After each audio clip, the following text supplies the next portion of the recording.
আমি ওই কোম্পানির কাছ থেকে আজকে পর্যন্ত 23,500 টাকা পাই। মেলে লিখবেন যে আপনি আপনার পার্সোনাল রিজনে জব ছাড়ছেন।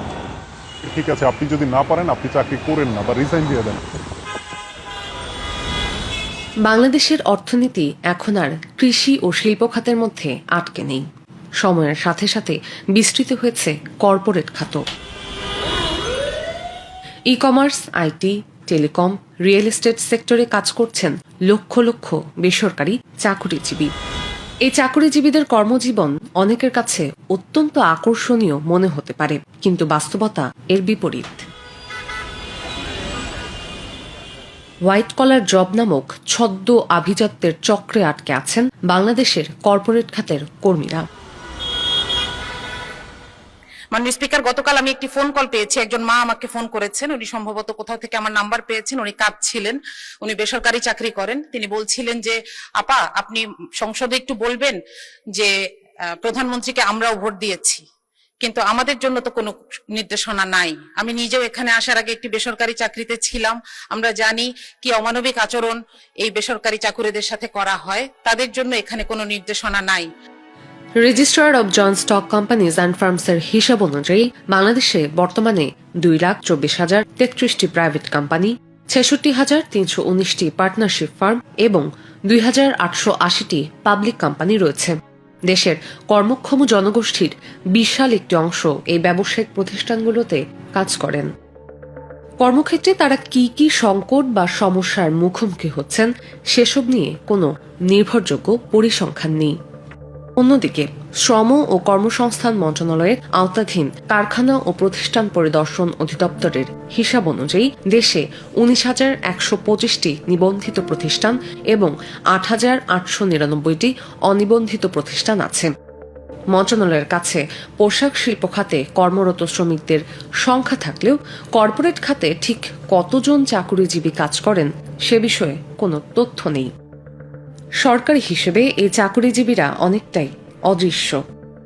টিমসে মেসেজ করে যে কনফারেন্স রুমে আসেন, আপনার সাথে মিটিং আছে। আমি বলছি ওকে ঠিক আছে। আমি ভাবছি মনে হয় কাজের কোনো মিটিং হবে, নতুন কাজ আসছে হয়তো। যার পরে আমাকে বলতেছে যে ম্যানেজমেন্ট ডিসিশন নিয়েছে আপনার সাথে আর কন্টিনিউ করবে না। একটা পর্যায়ে চাপে আমি স্বীকার করলাম, ঠিক আছে ম্যানেজমেন্ট যেহেতু ডিসিশন নিয়েছে আমার সাথে কন্টিনিউ করবে না, আমি তো আর জোর করে এখানে থাকতে পারবো না, আমি রিজাইন দিব। তারপর আমাকে বললো যে আপনি ইমেলে লিখবেন যে আপনি আপনার পার্সোনাল রিজনে জব ছাড়ছেন। উনি যে আমাকে যখন নিছে, ওনাকে আমি বলছি স্যার কোনো এগ্রিমেন্ট পেপার কিংবা কোনো কিছু কি, তো উনি হেসে দিয়ে বললো যে দেখো তোমার সাথে আমি মনে করি এগুলো ম্যান্ডেটরি হচ্ছে, আমরাই তো। প্রথম মাসেই লাগলো যখন খটকা, যখন সে আমাকে প্রথম মাসে 12 তারিখ হয়ে গেছে, সে আমাকে স্যালারি দেন। স্যালারি দিল কিন্তু 2 বারে স্যালারি দিছে। পরের মাসে আমার স্যালারি গেছে 3 বারে। আমি ওই কোম্পানির কাছ থেকে আমি আজকে পর্যন্ত 23,500 টাকা পাই। 23,500 টাকা থেকে 23 পয়সাও দেয় না। সেলসে যারা চাকরি করে তাদের আসলে কোনো নির্দিষ্ট টাইম ফ্রেম থাকে না। অফিসে সকালে ঢোকার টাইম থাকে, রাত্র 9টা, 10টা, 11টা এরকমও কাজ করতে হয়। আবার অনেক সময় শুক্রবার দিন ম্যান্ডেটরি ভিজিট রাখে কিছু কিছু কোম্পানি।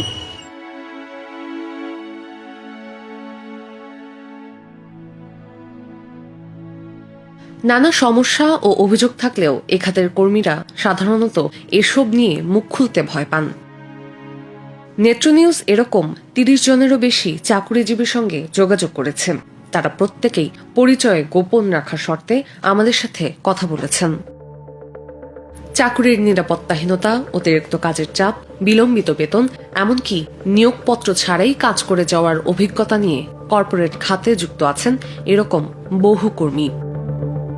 এসব বিষয়ে দেশের শ্রম আইন কি বলছে?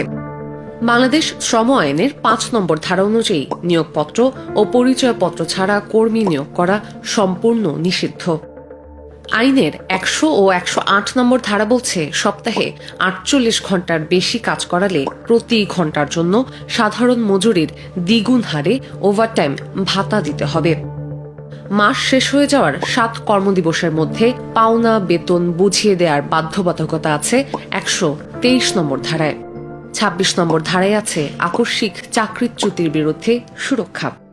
লেবার লয়ের কোনো আইন যদি ভায়োলেশন হয় সেক্ষেত্রে বাংলাদেশে ডিআইএফই লেবার ডিপার্টমেন্টে, এটা প্রতিটি জেলাতেই আছে, সেখানে সে কমপ্লেন করতে পারে।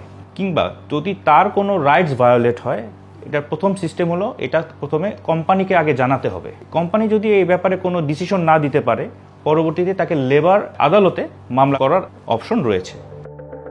কাজের ক্ষেত্রে আমি অভিযোগটা করব কার কাছে? করলে হয়তো দেখা যাবে যে আমাকে এক কথাই এইচআর বলে দেবে, ঠিক আছে আপনি যদি না পারেন আপনি চাকরি করেন না বা রিজাইন দিয়ে দেন। এই জায়গাগুলো নিয়ে আসলে আমি কাকে বলবো, কোথায় বলবো, এটাও হচ্ছে যেমন একটা দূরের রাস্তা, এখানে যাওয়াটা এত সহজ না। এবং আমরা যে ছোট এন্ট্রি লেভেলের যারা আমরা ফ্রেশ গ্রাজুয়েট চাকরিতে নতুন জয়েন করি, তাদের ওই রকম আসলে এত বড় বড় জায়ান্ট কোম্পানির বিরুদ্ধে এগেনস্টে গিয়ে ফাইট দেওয়ার মতো ক্যাপাসিটিও থাকে না। আমি যে কারো কাছে বলবো, কোম্পানির অন্য কারো কাছে বলবো, কোম্পানি তো উনি ছাড়া, উনি তো বস।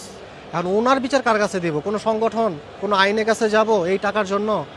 আমার না আবার কোনো ক্ষতি করে? বেসরকারি খাতে চাকরির নিয়োগটা এমনভাবে করা হয়, একজন লোক ওই অবস্থায় যাওয়ার আগেই তাকে চাকরিচ্যুত করে দেওয়া হয়। আর চাকরিচ্যুত করার পরে একজন কর্মচারীর পক্ষে আইনি লড়াই করে আবার ফিরে আসা, এটা ওই পর্যন্ত ধৈর্য ধরার সম্ভব হয় না। এটা বড় বড় ব্যবস্থাপনা কর্তৃপক্ষ হয়তো করতে পারে, যাদের মোটা অঙ্কের বেতন টেতন আছে। এটা শ্রমিকরা কিন্তু রাস্তায় প্রোটেস্ট করতে পারতেছে, রাস্তা বন্ধ করে ফেলতেছে, তাদের শ্রমিক ইউনিয়ন আছে, সংগঠন আছে।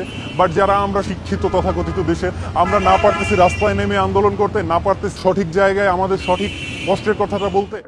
বাংলাদেশের কর্পোরেট খাতের চাকুরিজীবীরা মনে করেন তাদের জন্য কোনো আইনি সুরক্ষা নেই তাদের স্বার্থ দেখভাল করার মতো সংগঠনও।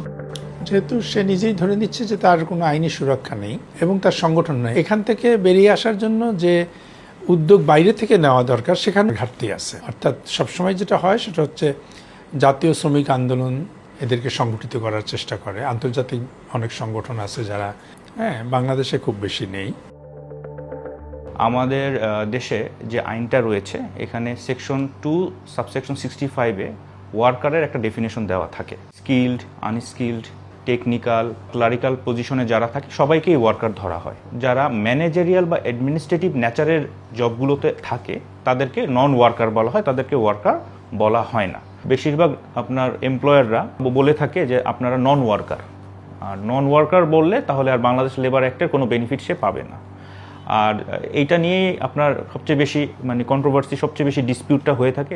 আমার যে অ্যাডভাইস হলো যে লেবার অ্যাক্টে এই ক্ষেত্রে অ্যাপ্লিকেশন করতে হবে, কোর্টে এটা ডিসাইড করবে যে সে ওয়ার্কার কি নন ওয়ার্কার। এখানে ডেজিগনেশন কোনো ম্যাটার করে না, তার রেসপন্সিবিলিটিস অ্যান্ড ডিউটিসগুলো দেখতে হবে। কোনো প্রতিষ্ঠান শ্রম আইনের বাইরে না। প্রত্যেক কারখানা এবং প্রতিষ্ঠান, যারা কারখানা এবং প্রতিষ্ঠানের সংজ্ঞায় পড়েছে তারা শ্রম আইনের মধ্যে। এর মধ্যে টেলিকম কোম্পানি, ব্যাংক, বিমা, কর্পোরেট হাউস, আপনার ট্রাভেল এজেন্সি, সবাই শ্রম আইন, দোকান, এরা সবাই শ্রম আইনের আন্ডারে। কিন্তু ওই প্রতিষ্ঠানের মধ্যেই বিভাজনটা করা হয়, সেই বিভাজনের কারণে শ্রম আইনের আওতায় না বলে ধরে নেওয়া হয়। কিন্তু একজন কর্মকর্তাকে যখন কৃত্রিম পদবি দিয়ে তার এই আইনি সুরক্ষা থেকে বাদ দেওয়া হয়, তখন সেটা একটা বিভ্রান্তি। আসলে এটা গ্রে এরিয়া তৈরি করা হয়েছে, আইনে গ্রে এরিয়া খুব নেই। কারণ আইনে মালিকের যে সংজ্ঞা এবং শ্রমিকের যে সংজ্ঞা, তাতে করে যিনি ব্যবস্থাপনার দায়িত্বে নিয়োজিত না তারা সবাই শ্রমিক এবং তারা সবাই শ্রম আইনের সুরক্ষার অধিকারী। কিন্তু এটা বিভিন্নভাবে যেটা করা হয় সেটা হচ্ছে পদগুলো এমনভাবে তৈরি করা হয় যে সে কর্মকর্তা, দেখা যায় নির্বাহী কর্মকর্তা, সহকারী নির্বাহী কর্মকর্তা, এমনকি ব্যাংকে ক্যাশিয়ারদেরকে বলা হয় ক্যাশ অফিসার। আইনের গ্রে এরিয়া বা অস্পষ্টতার সুযোগ নিতে ইদানিং কর্পোরেট প্রতিষ্ঠানগুলোতে পদ পদবীর নামও পরিবর্তন করা হচ্ছে।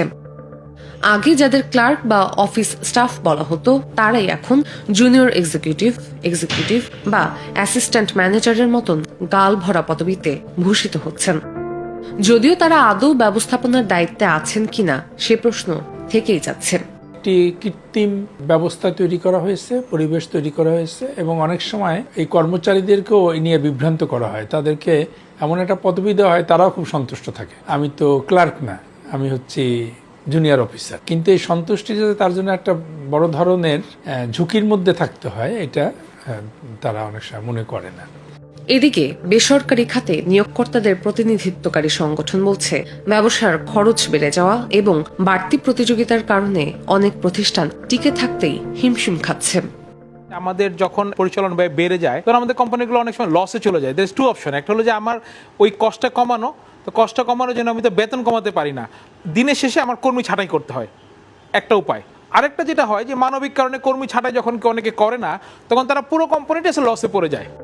এন্ড অফ দ্য মান্থ তাদের যখন তাদের একটা রিপোর্টিংয়ের সময় থাকে, মাল্টি ন্যাশনাল কোম্পানি যেগুলো থাকে, আমি জানি তাদের বাজেটিংয়ের সময় যখন থাকে, তখন তাদের কিছুটা এক্সেসিভ কাজ করতে হয়। এটা কিন্তু গ্লোবালি, মানে আপনি যদি যান, আপনি অফকোর্স যে নিউ ইয়র্কের আপনি যদি দেখেন যে এই যে বিজনেস স্ট্রিটগুলোতে মাসের শেষে দেখবেন সব লিমুজিন রাখা থাকে, কারণ ওরা কোম্পানিকে এইভাবে ডিল করে নেয় যে আমি রাত্রেবেলা একটা পর্যন্ত কাজ করবো, বাট আমি লিমুজিন দিয়ে দেন এনজয় করতে করতে বাসায় যাবো।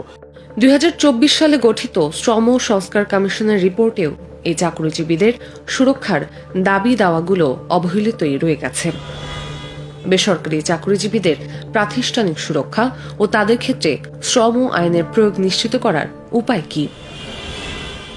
এখানে হোয়াইট কালার এমপ্লয়ি আর হলো ব্লু কালার এমপ্লয়ি বলে কথা আছে। তো আমাদের দেশে যারা ম্যানেজার বা যারা অ্যাডমিনিস্ট্রেটিভ পজিশনে কাজ করতেছে, ইভেন যারা সুপারভাইজার, তাদেরকে যদি আপনি নন ওয়ার্কার বলেন, তো তাদের সেই হোয়াইট কালার এমপ্লয়ীদের জন্য আলাদা একটা এমপ্লয়মেন্ট ল করা উচিত। তাদের সকল সুযোগ সুবিধা বেনিফিটসগুলো সেই আইনে বলা থাকতে পারে।